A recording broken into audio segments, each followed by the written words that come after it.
प्यारे बच्चों, ये आपका 10वां क्लास है। बच्चों, वादे के अनुसार मैं प्रत्येक दिन आपके लिए क्लास ला रहा हूँ, पर एक चीज़ मैं अनुभव कर रहा हूँ कि जिस तरह की जागृति आपके अंदर चाहिए तो आप अभी तक जगे नहीं हैं। तो प्यारे बच्चों, आप ये बहुत गलत काम कर रहे हैं।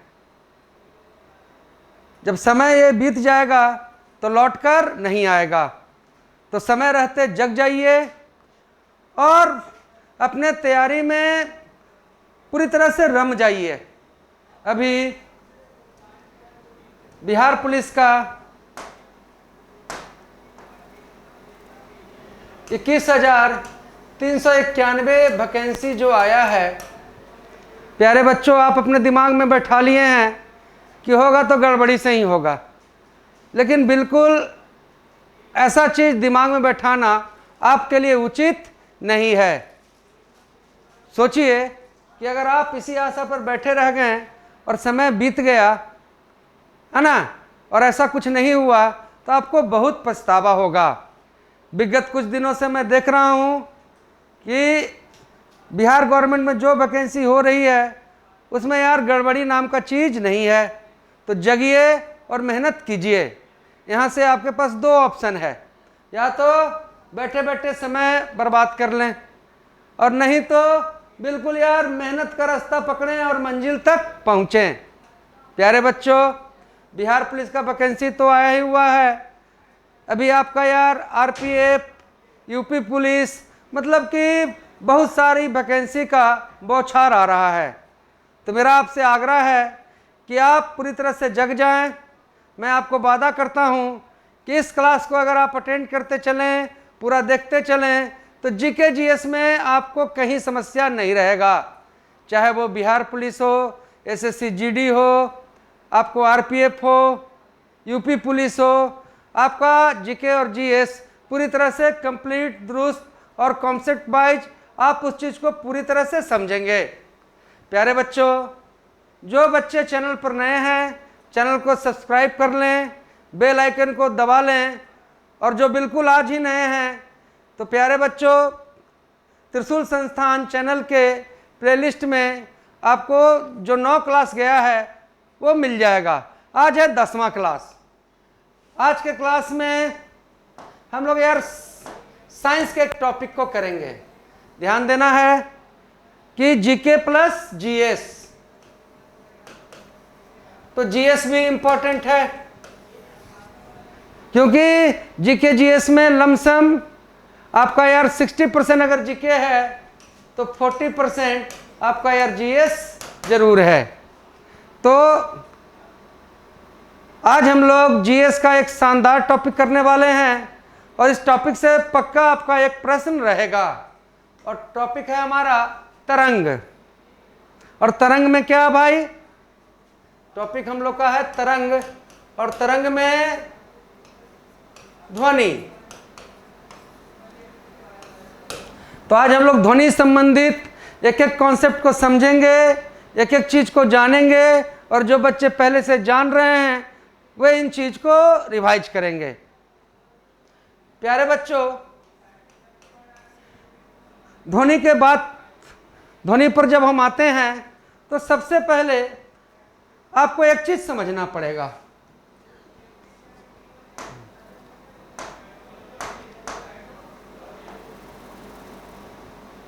कि देखिए, 2 तरह का तरंग है, यांत्रिक और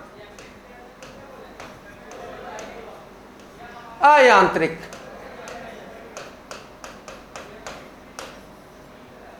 क्या समझे बच्चों कि 2 तरह का तरंग है, एक यांत्रिक और एक अयांत्रिक। एक मैकेनिकल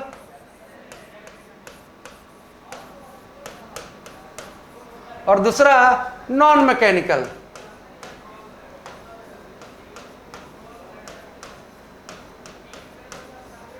तो आपको क्या समझना है कि 2 तरह का तरंग है, यांत्रिक और अयांत्रिक। प्यारे बच्चों, यांत्रिक तरंग का 2 पार्ट है। यांत्रिक तरंग का 2 पार्ट है। एक का नाम है अनुदैर्घ्य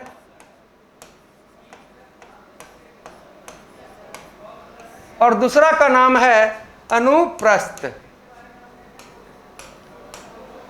एक का नाम है अनुदैर्घ्य और दूसरा का नाम है अनुप्रस्थ। आज हम लोग यांत्रिक तरंग का ही बात करेंगे। ध्वनि टॉपिक पर हैं और ध्वनि साउंड टॉपिक को अच्छे से समझने के लिए आपको तरंग के टाइप को समझना पड़ेगा। तो दो तरह का तरंग है, एक तो यांत्रिक और एक अयांत्रिक, मैकेनिकल और नॉन मैकेनिकल। बच्चों, मैकेनिकल यांत्रिक तरंग का दो पार्ट, अनुदैर्घ्य और अनुप्रस्थ।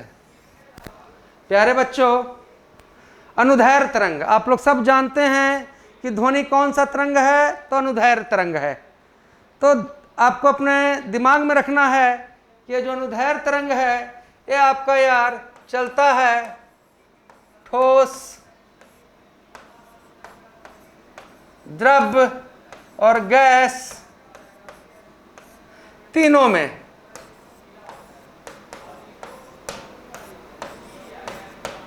पूछा जाए कि अनुदैर्घ्य तरंग कहाँ चलता है, तो जवाब देना है आपको ठोस, द्रव और गैस तीनों में। लेकिन ये जो अनुप्रस्थ तरंग है, ये जो अनुप्रस्थ तरंग है, अनुप्रस्थ तरंग प्यारे बच्चों सिर्फ आपका चलता है ठोस और द्रव में। मुझे पूरा विश्वास है कि आप इस चीज को समझे होंगे। दो तरह का तरंग, यांत्रिक और अयांत्रिक। यांत्रिक तरंग का दो पार्ट, अनुदैर्घ्य और अनुप्रस्थ। अनुदैर्घ्य तरंग का बात करेंगे तो ठोस, द्रव और गैस तीनों में अनुदैर्घ्य तरंग। और जब अनुप्रस्थ तरंग का बात करेंगे तो ये अनुप्रस्थ तरंग सिर्फ और सिर्फ आपका चलेगा ठोस और द्रव में। चलिए, इतना चीज आप समझ लिए होंगे तो आगे बढ़ते हैं। प्यारे बच्चों, अनुदैर्घ्य तरंग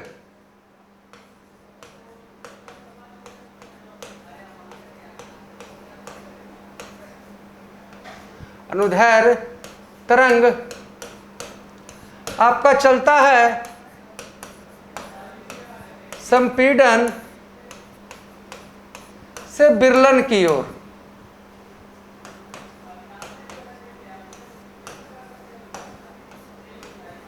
कोई आपसे पूछे, देखिए एक दिन जीके, एक दिन जीएस, और सही ढंग से सिर्फ मैं चाहता हूं कि जो आप जुड़े हुए हैं अच्छे से जुड़ के पढ़िए, ताकि ये जो मैं वर्क कर रहा हूं इसका यार सही में सही विद्यार्थियों को लाभ मिल सके।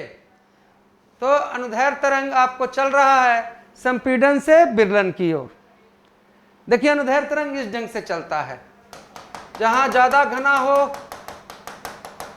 मान लीजिए यहां ज्यादा घना हो तो यहां पर तेज, यहां कम घना हो तो यहां स्लो, फिर ज्यादा घना हो तो फास्ट। तो अनुदैर्घ्य तरंग आपको चल रहा है संपीड़न से विरलन की ओर। अब देखिए यार, जहां ज्यादा घना हो वहां अनुदैर्घ्य तरंग सबसे तेज चलेगा। और प्यारे बच्चों, ध्वनि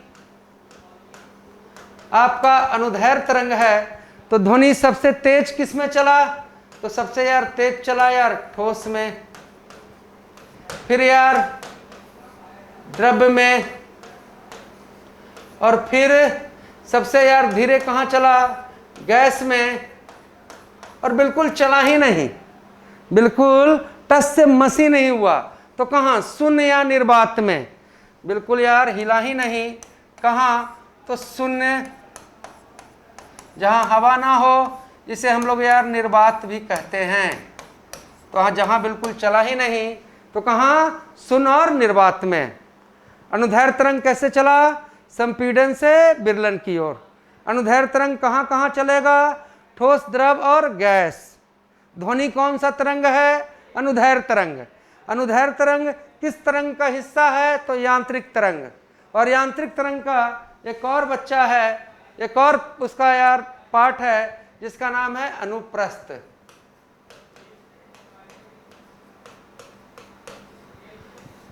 अब ये जो अनुप्रस्थ तरंग है ये आपको ऐसे चलता है।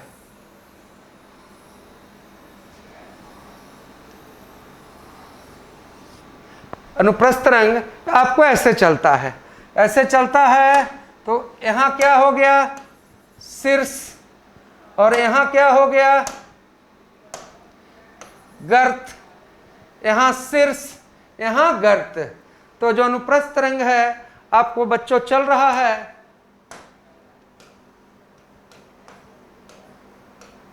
शीर्ष से गर्त की ओर,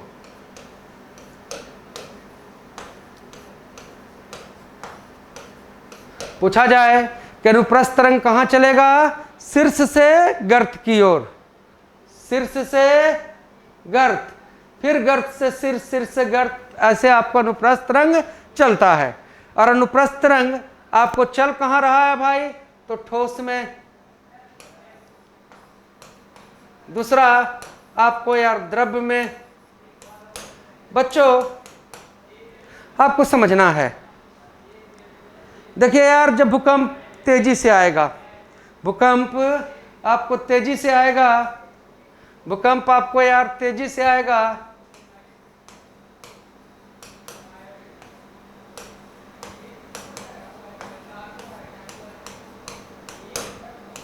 जब भूकंप आपको तेजी से आएगा तो ध्यान से जमीन के जब ऊपर देखिएगा तो ऐसे ऐसे ऐसे ऐसे, कैसे कैसे, तो ऐसे ऐसे।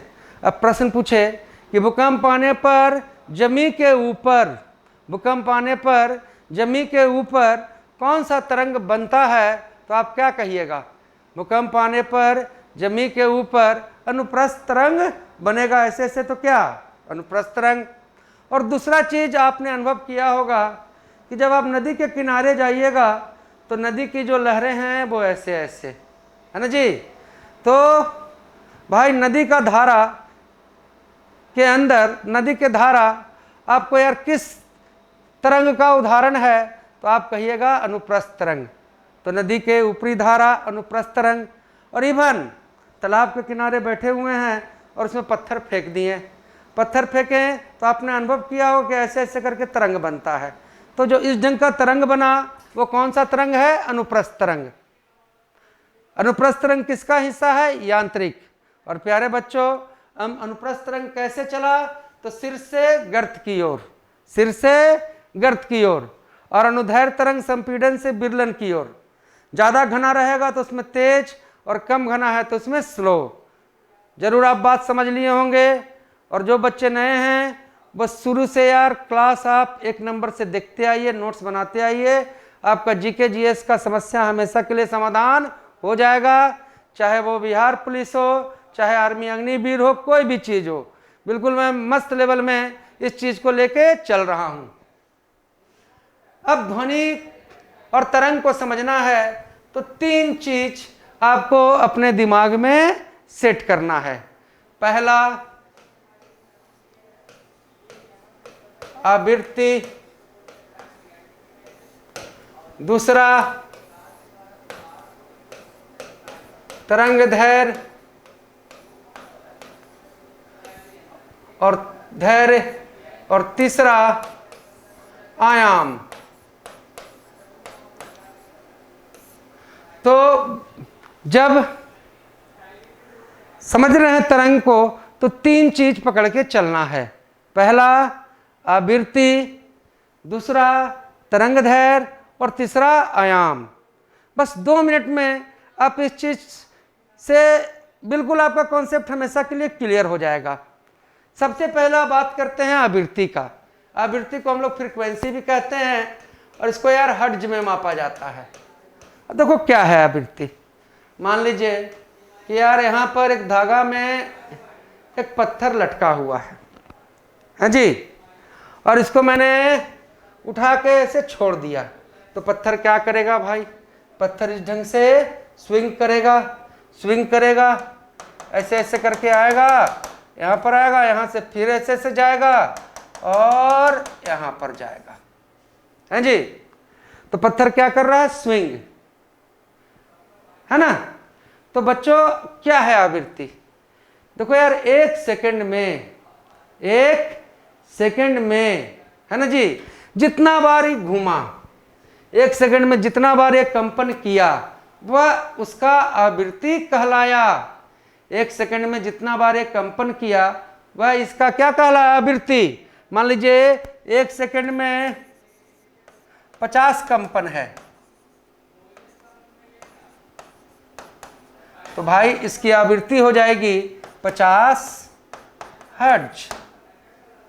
तो आवृत्ति क्या लिखिएगा, 1 सेकंड में जितनी बार कंपन, एक तरंग 1 सेकंड में जितनी बार कंपन करे वह उसकी आवृत्ति कहलाता है। 1 सेकंड में 50 बार घुमा तो 50 हर्ट्ज, 60 बार अगर करता तो 60 हर्ट्ज है जी। मुझे पूरा विश्वास है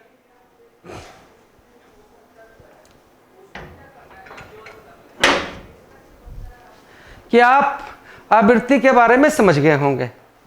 अब आवृत्ति के बाद आप आइए तरंग दैर्घ्य, वेवलेंथ।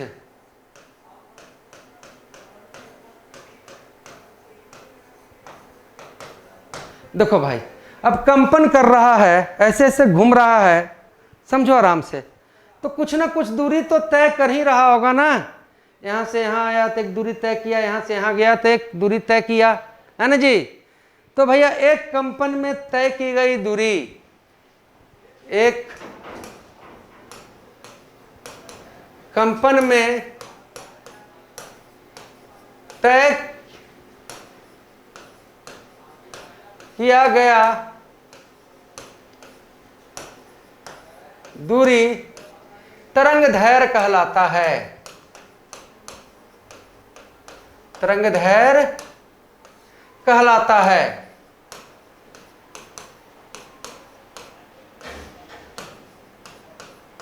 भाई एक कंपन में जितना दूरी तय हो जाए वो क्या कहलाएगा, तरंग दैर्घ्य।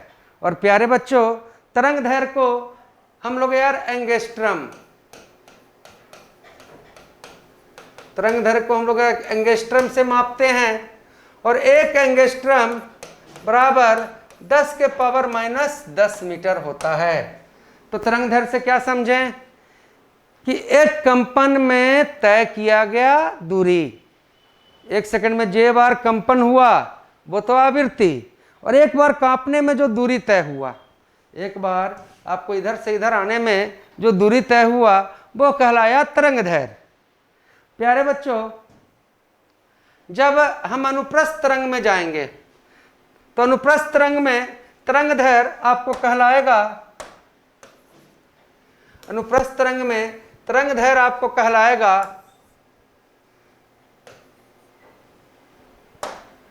तरंग दैर्घ्य आपको कहलाएगा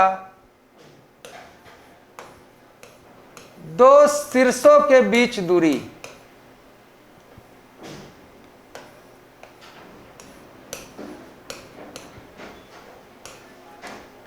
दो शीर्षों के बीच की दूरी,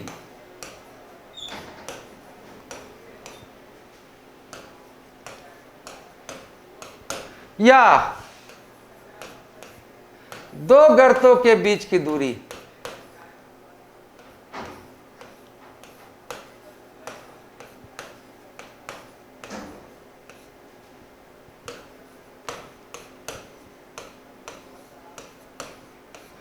अब समझिए,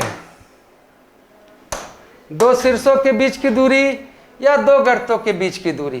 पूछे कि दो शीर्ष, यहां से एक नीचे आया और एक यहां चला गया, एक बार कंपन हो गया, तो दो शीर्षों के बीच की दूरी तरंग दैर्घ्य। और प्यारे बच्चों, दो गर्त के बीच की दूरी, मान लीजिए दो गर्त के बीच की दूरी, यहां से आए एक और यहां से एक गर्त, तो दो गर्तों के बीच की दूरी आपको तरंग दैर्घ्य, और दो शीर्षों के बीच की दूरी तरंग दैर्घ्य। अनुप्रस्थ तरंग में 1 सेकंड में जे बार कंपन करे आवृत्ति, एक बार कंपन करने में जो दूरी तय हो तरंग दैर्घ्य। और अनुप्रस्थ तरंग में दो शीर्षों के बीच की दूरी या दो गर्तों के बीच की दूरी तरंग दैर्घ्य कहलाता है। आगे आते हैं बच्चों, और बात हम लोग करते हैं आयाम का। बात हम लोग करते हैं आयाम का। तो देखिए, एक तरंग था, ऐसे करके कांप रहा था, और ऐसे ऐसे यहां तक आया, और ऐसे ऐसे यहां तक गया। अब देखो यार, झूला झूले हैं ना, तो झूला देखिए एक जगह पर जाकर रुक जाता है, हैं? और ऊपर से फिर ऐसे पीछे की ओर, पीछे फिर एक जगह पर आकर रुक जाता है ना। उसी तरह देखो यार, यहाँ पर आके रुक गया और यहाँ पर आके रुक गया, है ना जी। तो महत्तम ऊंचाई, कंपन के दौरान महत्तम ऊंचाई को, महत्तम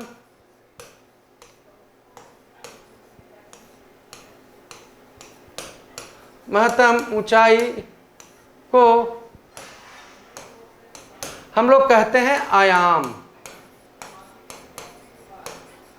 तो मैंने क्या बोला, 1 सेकंड में जे बार कंपन करे आवृत्ति, हैं जी, कंपन करने में तय किया गया दूरी तरंगदैर्घ्य, और कांपते कांपते सबसे ऊपर पहुंचा महत्तम ऊंचाई, वो कहा क्या कहलाया, आयाम। क्या कहलाया, आयाम। अब आइए बच्चों,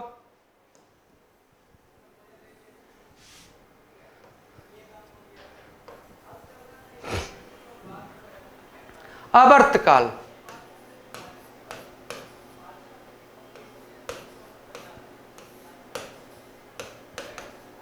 देखिए आवर्तकाल एक कंपन, देखिए एक कंपन है, एक कंपन करने में लिया गया समय, एक कंपन करने में लिया गया समय आपको कहलाता है आवर्तकाल। अब जरा सोचिए, मैंने लिखा यहां पर यार 60 हर्ट्ज, तो 60 हर्ट्ज, हर्ट्ज किसकी इकाई है, आवृत्ति की। और 60 हर्ट्ज हमें क्या बता रहा है बच्चा, बताओ। 60 हर्ट्ज क्या बोल रहा है, 60 हर्ट्ज कह रहा है कि भाई आप जो 60 हर्ट्ज लिख रहे हैं, ये जो कोई कण है तो 1 सेकंड में 60 बार मूव कर रहा है, 1 सेकंड में 60 बार, है ना जी। लेकिन यार जिसकी यार आवृत्ति 60 हर्ट्ज हो, उसका यार आवर्तकाल का बात करें तो आवर्तकाल देखो क्या है, एक कंपन करने में लिया गया समय है। यहां देखो यार 60 हर्ट्ज आवृत्ति है, अगर आवृत्ति 60 हर्ट्ज हो तो आवर्तकाल क्या होगा। तो 60 हर्ट्ज आवृत्ति से क्या समझे कि भाई ये 60 बार कंपन करता है, कितना, 1 सेकंड में। लेकिन यार आवर्तकाल क्या है, एक बार घूमने में लिया गया समय। तो अगर 60 हर्ट्ज आवृत्ति है तो आवर्तकाल हो जाएगा आपको यार 1/60 सेकेंड, है ना जी। उसी तरह से अगर आपका आवृत्ति 100 हर्ट्ज रहे तो आवर्तकाल क्या हो जाएगा, आवर्तकाल आपको हो जाएगा बच्चों 1/100 हर्ट्ज नहीं, क्योंकि काल है, आवर्तकाल को हम लोग लिखते हैं सेकंड में। चलिए यहां तक के बात को आप समझे होंगे। ये आवृत्ति आपको यार फिजिक्स में हर जगह काम आते रहेगा। 1 सेकंड में जे बार कांपे आवृत्ति, एक बार कांपने में लिया गया समय आवर्तकाल, एक बार कांपने में तय किया गया दूरी तरंगदैर्घ्य, और कांपते कांपते सबसे ऊंचा पहुंच जाना आयाम। इतना चीज को अच्छा से समझें, अच्छा से नोट इसको बनाते चलिए। एक दिन आपको यार जीएस और एक दिन आपका यार जीके, और ये सिलसिला चलता रहेगा। भाई देखो मैं तो पीछे नहीं हट रहा हूँ, पर आप ही थोड़ा सा डिमोरलाइज डिप्रेस हैं। जो माहौल चाहिए वो माहौल आप सही ढंग से बना नहीं रहे हैं और अपने इर्द गिर्द उत्पन्न नहीं कर रहे हैं। आपसे रिक्वेस्ट है कि आप उस माहौल में ढल जाइए, आपका वक्त आने वाला है, इसलिए मैं जगा रहा हूँ। फिर यार ये समय बीत जाएगा तो फिर ये जगाने और उससे कोई फायदा नहीं होगा। तो जगिए और पढ़ना प्रारंभ कर दीजिए, इसका निश्चित तौर पर आपको बहुत शानदार लाभ मिलेगा और निश्चित तौर पर आप विजय के रंग के साथ बाहर आएंगे। प्यारे बच्चों, अब समझना है अपसर्ब तरंग। अपसर्ब तरंग तो बिल्कुल सिंपल है, सब जान ही रहे हैं, बस जो नहीं जान रहे हैं उसके लिए तो एक क्लास है और जो जान रहे हैं उनके लिए रिवीजन है। अपसर्ब तरंग क्या हुआ जिसकी यार आवृत्ति 20 हर्ट्ज से कम हो, जिसकी आवृत्ति 20 हर्ट्ज से कम हो। तो किसी भी तरंग की आवृत्ति अगर 20 हर्ट्ज से कम है तो कौन सा तरंग है? अपस्रव तरंग, है जी। फिर देखो यार श्रव्य, श्रव्य जिसे मनुष्य सुन सकता है, और मनुष्य की सुनने की क्षमता क्या है? मनुष्य की सुनने की क्षमता 20 से 20,000 हर्ट्ज है। तो 20 से 20,000 हर्ट्ज आपका कौन सा तरंग? श्रव्य। 20 से 20,000 हर्ट्ज आपका श्रव्य। और बच्चों पराश्रव्य, तो पराश्रव्य तरंग की आवृत्ति आपका यार 20,000 हर्ट्ज से ऊपर। अच्छी तरीके से समझ गए होंगे। अपश्रव्य 20 हर्ट्ज से नीचे जो हम लोग सुन सकते हैं 20 से 20,000, वो क्या भाई? श्रव्य 20 से 20,000, और पराश्रव्य 20,000 हर्ट्ज से ऊपर। आइए बच्चों बात करते हैं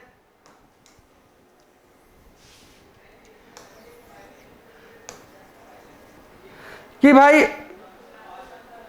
ध्वनि का वेग क्या है? ध्वनि का वेग,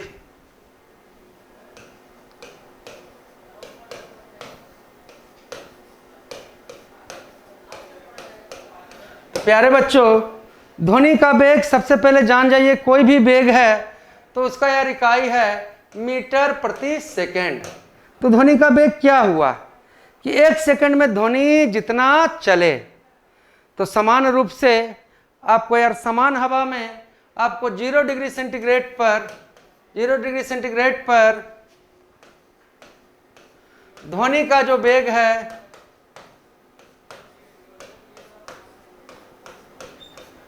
332 मीटर प्रति सेकंड है। याद रखें 0 डिग्री सेंटीग्रेड पर ध्वनि का वेग भाई ऐसे 331.9 आता है, 332 एक्यूरेट है। तो ध्वनि का वेग 332 मीटर पर सेकंड है। अब यहां से कुछ बातों को आपको ध्यान रखना है। क्या क्या बात, क्या क्या चीज? अब देखो यहां पर ऐसे समझो,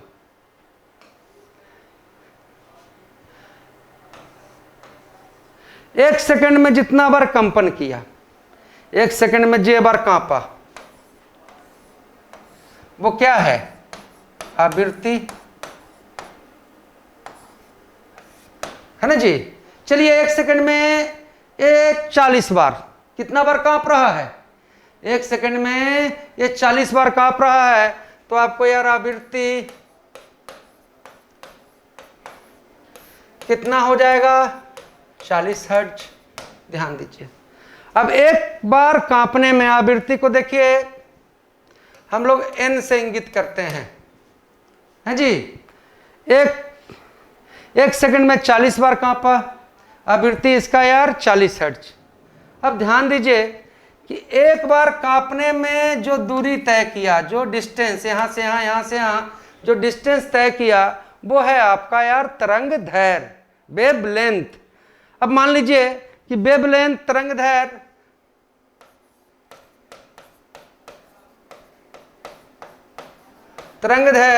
यहां पर यार 2 मीटर है। अब हमसे पूछे, अब भाई देखो 1 सेकंड में 40 बार घूम रहा है और एक बार घूम रहा है तो क्या मीटर तय कर रहा है? 2 मीटर, है ना जी। और 1 सेकंड में 40 बार, और 1 सेकंड में जितना दूरी तय हुआ वो क्या है? वेग है। तो अगर वेलोसिटी पूछ लिया जाए, ध्वनि का वेग पूछ लिया जाए, तो हम क्या कहेंगे? हम सिंपल लैंग्वेज में कहेंगे आवृत्ति गुने तरंग दैर्घ्य। भैया 1 सेकंड में जो दूरी तय किया है जी, और 1 सेकंड में जितना बार एक कांपा, तो n इंटू क्या? लैम्डा। तो बच्चों याद रखेंगे कि ध्वनि का वेग v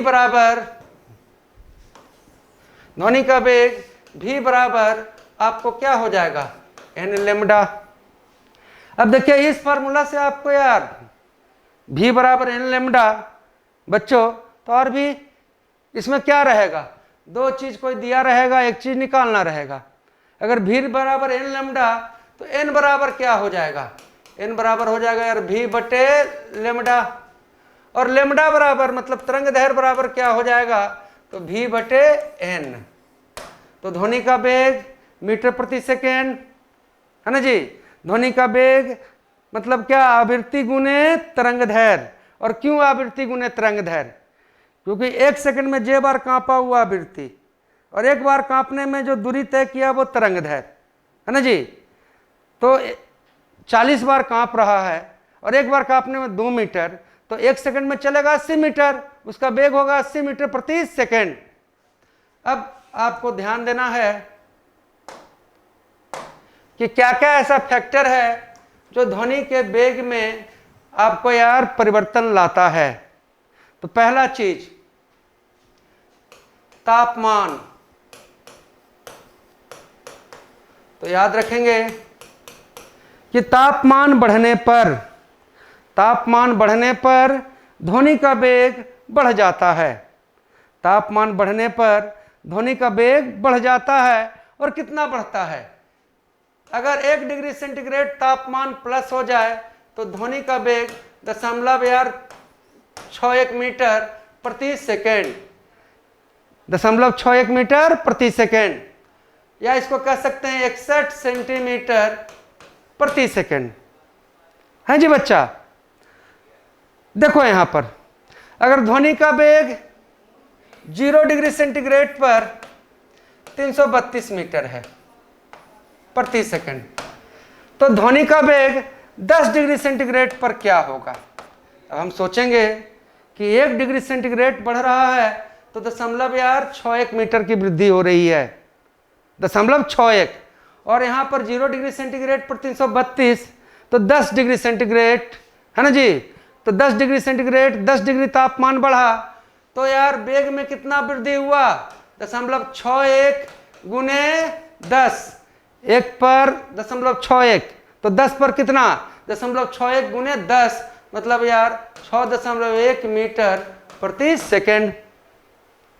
तो 10 डिग्री सेंटीग्रेड पर ध्वनि का ये वेग क्या हो जाएगा, 332 तो पहले ही था मेरे प्यारे बच्चों, और 0.61 मीटर बढ़ गया तो हम कहेंगे 336.1 मीटर प्रति सेकेंड, सॉरी 338.1 मीटर प्रति सेकेंड।